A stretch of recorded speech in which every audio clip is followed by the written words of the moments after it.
Welcome into another edition of Locked On Now MLB Insider Report. I'm Kainani Stevens. We're joined by our Locked On MLB Insider, Gordon Beckham, to help break down Game 5 of the NLCS. And this one was basically a home run derby. I mean, we've seen a lot of offensive power in the postseason for Major League Baseball in the ALCS and the NLCS. But tonight it was the Dodgers taking off, getting a huge win. What did you see out there, Gordon? Well, awesome game to watch for baseball fans because, I mean, literally history, is going on with Chris Taylor, what he's doing out there, and Pollock had a huge game too. But, the start of this was Freddie Freeman. The Braves got off to a really good start, and everybody's thinking, okay, well, they've really just shown that they're the better team so far in this series, and the way that they're playing, nobody's going to beat them. I mean, after one inning, that's what you're thinking, and then the bottom of the second happens, and Pollock comes up, homer, and then Pujols gets on, and then Chris Taylor hits a home run. His first of three, which is insanity to do that in the playoffs. But they rolled from there. But it everything today was basically it was all on the Braves side. Braves had Max Fried going, hit their ace. The Dodgers had a bullpen game. There's just a lot going on in today's game, but it was just a really fun game to watch. There's been a few times this series where the dynamic has been the opposite of the outcome. So at the start of the game, you look at the Dodgers, the Braves, you're like, they clearly have the edge. And then at the end of the day, it's the other team that's actually winning. So this series is getting a little hairy. The Braves were up 3-1 last year, and same spot, and they ended up losing the series. So I know that's in the back of their heads a little bit. And the thought is got to overcome, got to be able to grind through this and get one more win. Obviously, it's a really decisive win for LA. What kind of, when you're staving off elimination like that, obviously you want to win as big as you can to kind of get that momentum back. But with the series shifting back to Atlanta, what does that kind of have? What's the setup going forward for both of these teams?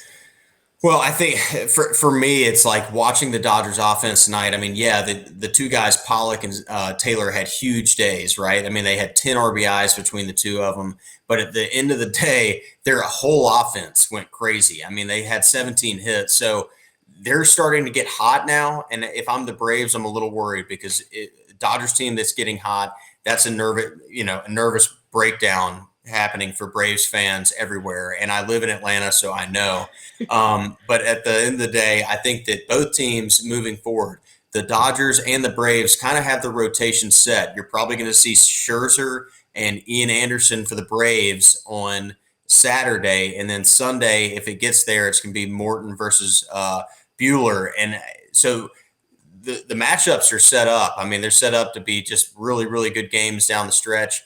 Both teams are playing really well, so I think that it's going to be a fantastic finish. Whatever way, however it shakes out, it's going to be a really fantastic finish. And I think the Braves have really played well at home, so it'll be interesting to see if they can continue that. They actually won a couple games they probably shouldn't have in Atlanta, so they snuck out a couple games they shouldn't have. They played really well out in LA, only won one game. So the Dodgers are trending in the right direction. So Braves got to find a way to hold on and get one more win.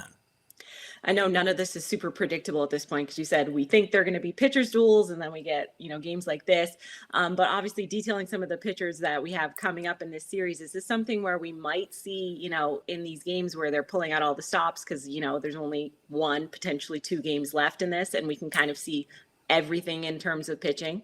Yeah, you'll see everything. I think that the biggest thing to watch is the fact that the LA bullpen has been overworked. They've had series after series, even at the end of the regular season, where they were having to pitch well to get into the postseason, right, or try to win the division. They've been grinding for like a few weeks now. So part of that is good because they're always kind of on edge. They've got to show up and compete and do it.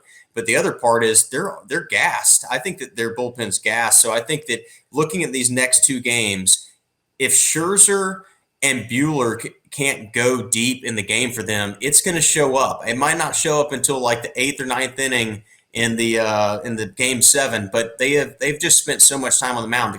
Now, granted, some of the Dodgers bullpen is insane good. I mean, like the stuff that I was watching tonight, 100 miles per hour sinker slide. It's just I'm glad I'm out of the game, and I think that watching them, I just both both teams have great pitchers. The Dodgers bullpen is better, but they are more taxed. So it'll be interesting to see how deep the Dodgers pitching goes. And you got to feel good if you're the Braves too, because at worst, you're probably going to get Charlie Morton in a Game 7, and the guy's been around for forever. I mean, they call him Uncle Charlie because he's got the big hook and he knows how to throw it. So I don't think that he will. That moment won't be too big for him in Game 7 if it gets there, but. Both offenses are doing great. Both bullpens are throwing pretty well. I mean, obviously today is the only game out of the series that hasn't been one run, right? It's been a really close game, and now all of a sudden they blew one open. So it's almost like is the camel or is the whatever off their back. I don't know what you want to call it. Pick your pun, but I mean basically, the Dodgers are rolling in the right direction. So we'll see what happens. I don't think we know what it's going to be, but we know it'll be entertaining regardless, of course. It will. Gordon, thanks for joining us and giving us your insight on everything. Obviously, you played, so you get it to a degree that we don't. For everything else you need to know from both sides of the series, you can tune in to Locked On Dodgers with hosts Jeff Snyder and Vince Samperio Monday through Friday. And on the Atlanta side, Dylan Short has you covered every weekday on Locked On Braves. That's it for your Locked On MLB Insider Report. He's Gordon. I'm Kainani Stevens. Thanks for joining us.